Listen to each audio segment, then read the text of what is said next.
अस्सलाम वालेकुम क्लास। आज हम लोगों का जो है वो चैप्टर नंबर 1 का टॉपिक है इंट्रोडक्शन टू बायोलॉजी। इसको स्टार्ट करते हैं। इसमें सबसे पहले अगर देखते हैं, हम लोग कहते हैं कि जो वर्ड है बायोलॉजी ये एक कंपाउंड वर्ड है कि 2 वर्ड्स से मिलकर जो है वो बनता है, जिसमें से हम लोग कहते हैं नंबर 1 पर आ जाता है BIOS and second is logos. BIOS का मीनिंग होता है लाइफ और लिविंग ऑर्गेनिज्म, लॉगस का मीनिंग होता है टू स्टडी, के स्टडी करना। तो ओवरऑल इसकी बायोलॉजी की फिर डेफिनेशन क्या बन जाती है कि द ब्रांच ऑफ साइंस, के ये साइंस की एक ब्रांच है, शाख है, in which we study about life, के जिसके अंदर हम लोग लाइफ के बारे में स्टडी करते हैं और लिविंग ऑर्गेनिज्म या लिविंग ऑर्गेनिज्म के बारे में स्टडी करते हैं। इस ब्रांच को हम लोग क्या नाम देते हैं? बायोलॉजी का। तो सिंपल कि बायो की साइंस की ऐसी शाख जिसके अंदर हम लोग लाइफ या लिविंग ऑर्गेनिज्म के बारे में स्टडी करते हैं, उसको हम लोग बायोलॉजी कहते हैं। नेक्स्ट है हमारे पास कि जिस तरीके से हम लोग कहते हैं कि साइंस एक तरीकाकार है नेचर को अंडरस्टैंड करने का, कुदरत को समझने का, इसी तरीके से बायोलॉजी भी जो है वो हमें हेल्प करती है कि हम लोग नेचर को अंडरस्टैंड कर सकें, उसको समझ सकें। तो हम लोग कहते हैं कि like other sciences it is also a way to understand nature, कि दूसरी साइंसेज की तरह ये भी एक तरीकाकार है नेचर को, कुदरत को समझने का। अब अगर बुक के अकॉर्डिंग हम लोग चलते हैं तो सेकंड पैराग्राफ के अंदर कुछ क्वेश्चंस लिखे हुए हैं जो कि इररेलेवेंट क्वेश्चंस हैं, जैसे कि व्हाट इज़ लाइफ, का लाइफ क्या है, what is the meaning of life, कि लाइफ का मतलब क्या है, या वेयर इज़ लाइफ की ज़िंदगी कहाँ पर जो है वो पॉसिबल थी, या कहाँ पर जो है वो सबसे पहले स्टार्ट हुई। तो ये कुछ इररेलेवेंट IRQ के इररेलेवेंट क्वेश्चंस है जिनका बायोलॉजिस्ट के पास कोई प्रॉपर आंसर नहीं है। क्योंकि अगर लेट्स सपोज को एक पर्सन कह देता है कि व्हाट इज़ स्पिरिट, के स्पिरिट क्या है, रूह क्या है, सोल क्या है, तो हम लोग बीइंग ए बायोलॉजिस्ट हम लोग इसको डिस्क्राइब नहीं कर सकते, क्योंकि बायोलॉजी के अंदर हम लोग उन चीज़ों को एक्सप्लेन करते हैं जिनके ऊपर हम लोग एक्सपेरिमेंट कर सकते हैं। तो एक जो रूह है, ये स्पिरिट है, उसको तो हम लोग टच ही नहीं कर सकते, एक्सपेरिमेंट ही नहीं कर सकते, तो उसका हम लोग प्रॉपर आंसर नहीं दे सकते। ये जस्ट कुछ रिलीजियस या फिलासफिकल आइडियाज़ हैं जिनकी बेस पर ये क्वेश्चन है। फिर एक रेलिवेंट क्वेश्चन है कि जो हम लोग ये डेफिनेशन के अंदर वर्ड यूज़ कर रहे हैं कि स्टडी अबाउट लाइफ, के जिसमें लाइफ के बारे में स्टडी किया जाता है। तो रेलिवेंट क्वेश्चन है कि फिर लाइफ है क्या। तो लाइफ को डिफाइन करने के लिए इसकी कोई एक प्रॉपर डेफिनेशन नहीं है, बल्कि हम लोग कहते हैं कि कुछ करैक्टरिस्टिक्स हैं, कुछ खसूसियत हैं, अगर वो एक लिविंग एक ऑर्गेनिज्म के अंदर पाई जाती हैं तो वो लिविंग कंसीडर किया जाता है, अगर वो करैक्टरिस्टिक्स मिसिंग होती हैं तो वो नॉन लिविंग कंसीडर किया जाता है। तो हम लोग लिखते हैं कि लाइफ क्या है, कि life is a set of characteristics, के वो करैक्टरिस्टिक्स का, खसूसियत का एक सेट है, एक मजमूआ है, डेट डिस्टिंग्विश, जो कि फ़र्क बताता है between living and non living object, के जो कि जानदार और गैर जानदार चीज़ों के दरमियान फ़र्क बताता है, कि खसूसियत का एक मजमूआ है, मतलब एक से ज़्यादा खसूसियत हैं जो हमें फ़र्क बताती हैं दो चीज़ों के दरमियान, मतलब कि लिविंग और नॉन लिविंग के दरमियान। आगे हम लोग स्टडी करते हैं कि वो कौन सी खसूसियत हैं, कौन सी करैक्टरिस्टिक्स हैं जो लिविंग और नॉन लिविंग के बिटवीन जो है वो डिफरेंस को बताती हैं। तो नेक्स्ट है हमारे पास करैक्टरिस्टिक्स ऑफ लाइफ, के लाइफ की खसूसियत क्या है। ये एक इम्पोर्टेंट जो है वो आप लोग कह लें कि शॉर्ट क्वेश्चन है कि write down the characteristics of life, के लाइफ की खसूसियत को लिखें। तो इनको स्टार्ट करते हैं। तो इसमें नंबर 1 पर करैक्टरिस्टिक्स या खसूसियत आ जाती है कंटेन जेनेटिक प्रोग्राम, कि लिविंग ऑर्गेनिज्म के अंदर जो है जेनेटिक प्रोग्राम प्रेजेंट होता है। अब अगर हम लोग देखें तो कुछ ऑर्गेनिज्म जो है वो बहुत ही सिंपल होते हैं, कुछ जो है बहुत ज़्यादा कॉम्प्लेक्स होते हैं। तो हम लोग कहते हैं कि जितने भी ऑर्गेनिज्म हैं उन सबके अंदर जो है वो जेनेटिक प्रोग्राम पाया जाता है। अब जेनेटिक प्रोग्राम से क्या मुराद है? अब जेनेटिक प्रोग्राम हम लोग कहते हैं, जैसे लेट्स सपोज एक लिविंग ऑर्गेनिज्म के अंदर सेल है, तो सेल के अंदर प्रोग्रामिंग की हुई होती है कि उसने जो है वो कब डिवाइड करना है, किस रेट के साथ उसमें डिवीजन होनी है, और कब उस सेल की जो है वो डेथ होनी है। इन सारी चीज़ों को कंट्रोल करने के लिए उसको इंस्ट्रक्शंस जो है वो दी गई होती हैं थ्रू जीन्स के ज़रिए से। तो हम लोग कहते हैं कि एक आप लोगों ने ग्रेड 9 के अंदर फिनोमिनस पढ़ा होंगे, नेक्रोसिस एंड अपोप्टोसिस, कि ये दोनों क्या है कि सेल डेथ के फिनोमिनस हैं जिनके अंदर जो सेल की डेथ होती है, कि हर एक सेल की जो फेट है वो डिटरमाइन होती है कि इसने इतने टाइम के बाद इसकी डेथ हो जानी है। तो बेसिकली ये उसके अंदर जो जेनेटिक प्रोग्राम है वो इसको कंट्रोल कर रहा है कि कब उसका सेल डिवाइड करेगा, कब उसकी जो है वो डेथ हो जाएगी। नेक्स्ट सेकंड करैक्टरिस्टिक्स आ जाती है कि लिविंग ऑर्गेनिज्म कैन रिस्पायर, कि वो रिस्पायर कर सकते हैं। रिस्पायर से क्या मुराद है कि वो रेस्पिरेशन कर सकते हैं। तो रेस्पिरेशन क्या है कि ये एक ऐसा प्रोसेस है जिसके अंदर लिविंग ऑर्गेनिज्म बॉडी के इनसाइड ऑक्सीजन को लेके आते हैं और कार्बन डाइऑक्साइड को बाहर निकालते हैं। तो हम लोग कहते हैं कि लिविंग ऑर्गेनिज्म रेस्पिरेशन कर सकते हैं कि इनटेक ऑफ ऑक्सीजन के वो ऑक्सीजन को अंदर लेके आ सकते हैं, आउटटेक ऑफ कार्बन डाइऑक्साइड और कार्बन डाइऑक्साइड को बाहर निकाल सकते हैं। जैसे कि अगर लेट्स सपोज मैं कह देता हूँ कि ह्यूमंस के अगर एग्जांपल लेते हैं तो ह्यूमन क्या करते हैं कि एयर को बॉडी के इनसाइड लेके आते हैं ताकि उससे ऑक्सीजन हासिल करें, और एयर को बॉडी से बाहर निकालते हैं ताकि बॉडी से एक्स्ट्रा कार्बन डाइऑक्साइड को बाहर निकाल सकें।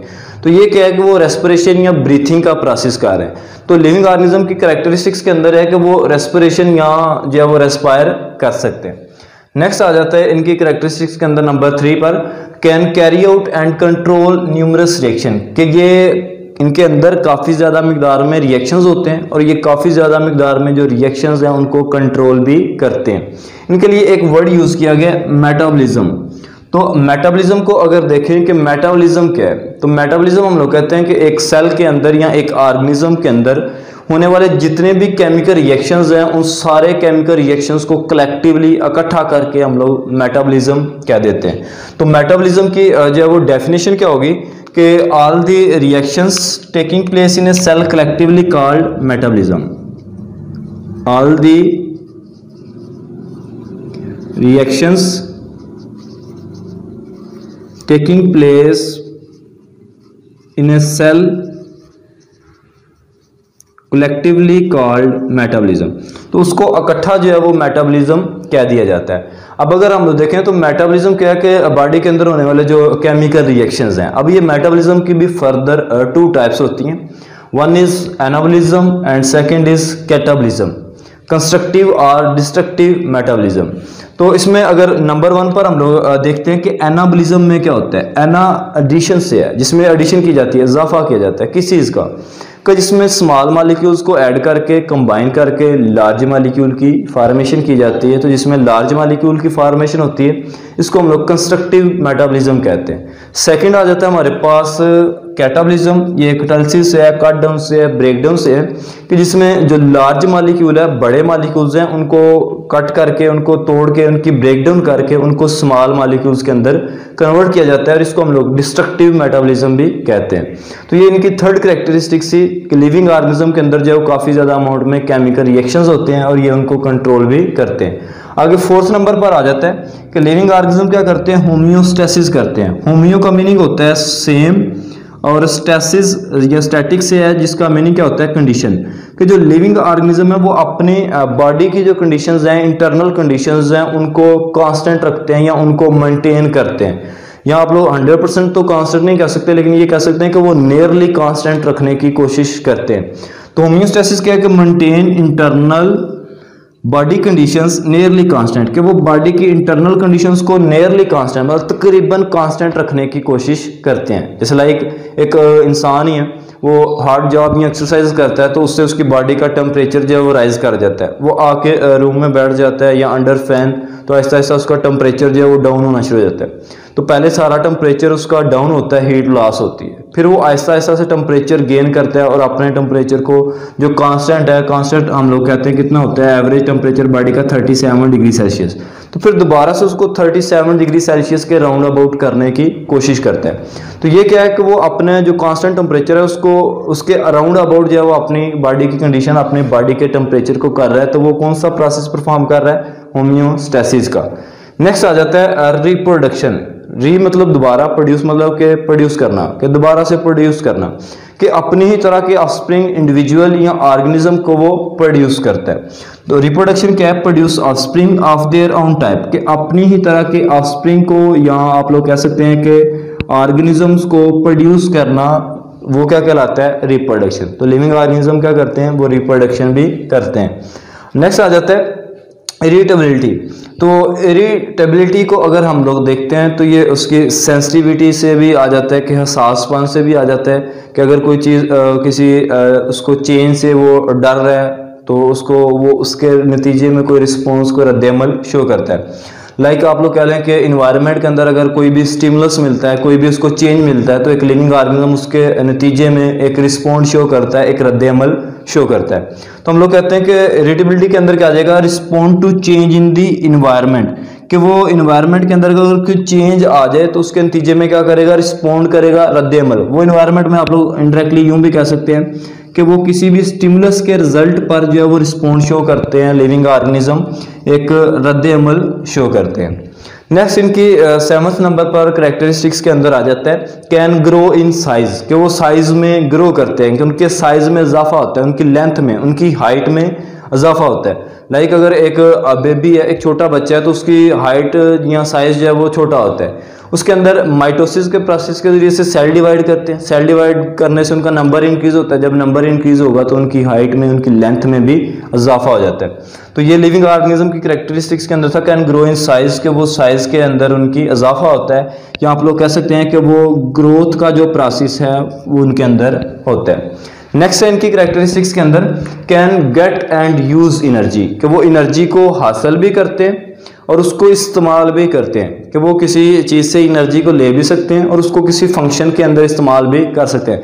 लाइक लेट्स सपोज हम लोगों ने फूड मटेरियल को खाया, तो वो हम लोग एनर्जी को ले रहे हैं बेसिकली, तो वो एनर्जी जो है वो हमारी डिफरेंट एक्टिविटीज़ के लिए यूज़ हो जाएगी। लेट्स सपोज कि वो मसल की कंट्रैक्शन के लिए यूज़ हो रही है, या मूवमेंट में यूज़ हो रही है, या नर्व इम्पल्सिस में जो मैसेज को ट्रांसमिट करने में एक जगह से दूसरी जगह वहाँ पर यूज़ हो रही है। तो हम लोग कहते हैं 8th नंबर पर इनकी करेक्टरिस्टिक्स के अंदर आ जाता है can get and use energy, को एनर्जी को हासिल भी करते हैं और उसको इस्तेमाल भी करते हैं। नेक्स्ट 9th नंबर पर आ जाते हैं इनके अंदर कंपोज्ड 1 और मोर सेल, के इनके अंदर एक या एक से ज़्यादा सेल्स पाए जाते हैं। फिर इनके अंदर भी 2 कैटेगरीज आ जाती हैं कि कुछ ऑर्गेनिज्म जो है वो हम लोग कहते हैं यूनिसेलुलर होते हैं, और कुछ जो है वो हम लोग कहते हैं कि मल्टी सेलुलर होते हैं या मल्टी सेलुलर। तो यूनि का मीनिंग क्या है? यूनि का वर्ड जो है वो सिंगल से है, वन से है। तो सिंपल ऐसे ऑर्गेनिज्म जिनके अंदर एक सेल होता है, कि those organism which composed of 1 cell, कि ऐसे जानदार जिनके अंदर एक सेल होता है उनको यूनिसेलुलर कहा जाता है। कंपोज्ड 1 सेल, इनके अंदर एग्जांपल के अंदर आ जाता है लाइक बैक्टीरिया, के बैक्टीरिया वगैरह जो है वो होल एक सिंगल सेल पर ही मुश्तमिल होते हैं। सेकंड कैटेगरी आ जाती है इनके अंदर मल्टी सेलर, मल्टी मतलब मैनी, मतलब कि बहुत ज़्यादा। तो ये ऐसे ऑर्गेनिज्म है जिनमें एक 2 या 2 से ज़्यादा सेल्स पाए जाते हैं। तो हम लोग कहते हैं those organism which composed of 2 और more than cells are called multicellular organism. तो ये शॉर्ट फॉर्म में लिखा हुआ है कंपोज 2 और मोर सेल, के इनके अंदर 2 या 2 से ज्यादा सेल्स पाए जाते हैं। इनके एग्जांपल के अंदर आप लोग लिख सकते हैं ह्यूमंस या अदर एनिमल्स के वो मल्टी सेलर होते हैं, उनके अंदर एक से ज्यादा सेल्स पाए जाते हैं। तो ये वो 9 करेक्टरिस्टिक्स हम लोगों ने डिस्कस की हैं कि अगर एक ऑर्गेनिज्म के अंदर मौजूद हैं ये वाली करेक्टरिस्टिक्स, या इनमें मेजॉरिटी ऑफ करेक्टरिस्टिक्स मौजूद हैं, तो वो as a living organism consider किया जाता है। अगर इनमें से ये मेजॉरिटी ऑफ करेक्टरिस्टिक्स मिसिंग होती हैं तो उसको नॉन लिविंग कंसीडर किया जाता है। या आप लोग यूं भी कह सकते हैं कि अगर ये करेक्टरिस्टिक्स एक ऑर्गेनिज्म में मौजूद हैं तो हम लोग कहते हैं कि वो लाइफ रखता है। अगर ये करेक्टरिस्टिक्स इनमें से मिसिंग है तो हम लोग कहते हैं कि वो लाइफ नहीं रखता, वो नॉन लिविंग है। तो नेक्स्ट है हमारे पास ब्रांचेज ऑफ बायोलॉजी, के बायोलॉजी की ब्रांचेज, के बायोलॉजी की शाखें कौन कौन सी हैं। इसके अंदर नंबर 1 पर हम लोग स्टडी करते हैं इकोलॉजी को। इकोलॉजी क्या है? तो लॉगी का मीनिंग या लॉगस का मीनिंग हम लोगों ने पीछे भी जो डिस्कस किया कि इसका मीनिंग आता है टू स्टडी, मतलब किसी चीज़ को स्टडी करना।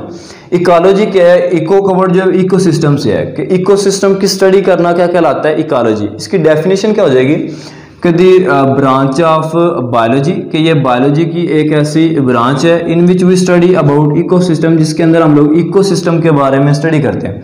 अब इकोसिस्टम के अंदर भी 2 चीज़ें आ जाती हैं कि इसमें लिविंग ऑर्गेनिज्म का लिविंग के साथ ही इंट्रैक्शन भी आ जाता है, और एक लिविंग का किसी नॉन लिविंग के साथ भी इंट्रैक्शन आ जाता है। लाइक अगर हम लोग देखें तो हमारा जो वो अपने सिस्टर या ब्रदर्स इनके साथ भी इंट्रैक्शन या रिलेशन होते हैं। उसके अलावा हमें ज़िंदा रहने के लिए, सर्वाइव करने के लिए कुछ नॉन लिविंग थिंग्स की भी ज़रूरत होती है, लाइक टेबल, चेयर्स एक्सेट्रा। इस तरह के जो सारे नॉन लिविंग ऑब्जेक्ट्स हैं इनका होना भी ज़रूरी है। मतलब हर चीज़ की जो है वो ज़िंदगी के अंदर इम्पोर्टेंस होती है। तो अब हम लोग इकोलॉजी के अंदर इकोसिस्टम को स्टडी करते हैं कि लिविंग का लिविंग के साथ इंटरेक्शन स्टडी करते हैं, और फिर दोनों का जब हम लोग नॉन लिविंग ऑर्गेनिज्म के साथ जो है या ऑब्जेक्ट्स के साथ उसके इंटरेक्शन को स्टडी करते हैं। इस ब्रांच को हम लोग क्या नाम देते हैं? इकोलॉजी। नेक्स्ट ब्रांच आ जाती है हमारे पास मॉर्फोलॉजी। ये जो वर्ड है मार्फो, ये वर्ड जो है वो फो का वर्ड जो है वो फोटो से है। तो अगर हम लोग देखें एक ऑर्गेनिज्म या किसी भी चीज़ की फ़ोटो को देखते हैं तो उसके अंदर हमें उसके एक्सटर्नल फीचर या उसकी अपीयरेंस, मतलब कि ज़ाहरी चीज़ें जो है वो नज़र आती हैं या बाहर वाली चीज़ें नज़र आती हैं। लाइक अगर हम लोग एक इंसान की फ़ोटो देखते हैं तो हमें देखने को मिलेगा कि उसकी स्किन कलर किस तरह का है, उसके जो है वो आइज़ किस तरह की हैं, हेयर्स कलर किस तरह का है या हेयर्स किस तरह के हैं। तो जिसमें हम लोग एक चीज़ की एक्सटर्नल फीचर, बाहर की खसूसियत को स्टडी करते हैं, इस ब्रांच को हम लोग का नाम देते हैं मॉर्फोलॉजी। इसकी डेफिनेशन क्या बन जाएगी? द ब्रांच ऑफ बायोलॉजी की, ये बायोलॉजी की एक ऐसी शाख है इन विच वी स्टडी, जिसके अंदर हम लोग स्टडी करते हैं अबाउट एक्सटर्नल फीचर। एक्सटर्नल मतलब बाहर वाले, बैरूनी ज़ाहरी फीचर्स। फीचर्स मतलब कि खसूसियत ऑफ ए सेल, एक सेल की या एक टिश्यू की या एक आर्गन की बाहर वाली खसूसियत को, फीचर्स को स्टडी करते हैं। तो इस ब्रांच को हम लोग क्या नाम देते हैं? मॉर्फोलॉजी। नेक्स्ट ब्रांच आ जाती है इसी के जो रिवर्स है, अनाटमी। अनाटमी क्या होता है कि एक ऑर्गेनिज्म के अगर हम लोगों ने इंटरनल स्ट्रक्चर्स को स्टडी करना है, कि अंदरूनी स्ट्रक्चर्स को स्टडी करना है, तो उसके लिए हम लोगों उसकी ब्रांच यूज़ करते हैं बायो की, अनाटमी। तो अनाटमी क्या है? द ब्रांच ऑफ बायोलॉजी की, ये बायोलॉजी की एक ऐसी शाख है इन विच वी स्टडी, इसके अंदर हम लोग स्टडी करते हैं अबाउट इंटरनल स्ट्रक्चर्स, कि हम लोग अंदरूनी स्ट्रक्चर्स का मुताला करते हैं आफ्टर डाइसेक्शन, कि डाइसेक्शन करने के बाद, मतलब अगर किसी चीज़ की अनाटमी को स्टडी करना है, लेट्स सपोज अगर हम लोग कहते हैं कि फूड मटेरियल हम लोग खा रहे हैं, मतलब खुराक खा रहे हैं, हम लोगों ने स्टडी करना है कि ये फूड किस जगह पर जा रही है, बॉडी के कौन से हिस्से में जा रही है, या हम लोगों ने स्टडी करना है कि हार्ट का स्ट्रक्चर किस तरह का है या स्टमक का स्ट्रक्चर किस तरह का है। उसके लिए हमें उस लिविंग ऑर्गेनिज्म की डाइसेक्शन करनी पड़ेगी, कि उसको काटना पड़ेगा।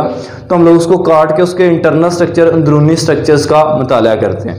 तो ऐसी ब्रांच जिसमें हम लोग किसी इंटरनल स्ट्रक्चर का आफ्टर डाइसेक्शन मुताला करते हैं, तो उसको हम लोग क्या नाम देते हैं? अनाटमी। तो the branch of science, the branch of biology in which we study about internal structures after dissection, कि बायो की ऐसी ब्रांच जिसमें हम लोग डाइसेक्शन करने के बाद इंटरनल स्ट्रक्चर्स को स्टडी करते हैं, उसको हम लोग अनाटमी कहते हैं। तो आज के लेक्चर में सिर्फ इतना ही था। नेक्स्ट आगे फर्दर हम लोग बायो की ब्रांचेस को स्टडी करेंगे। होप सो आप लोगों को क्लियर हो गया होगा। अगर कोई क्वेश्चन हो तो आप लोग कमेंट सेक्शन में पूछ सकते हैं।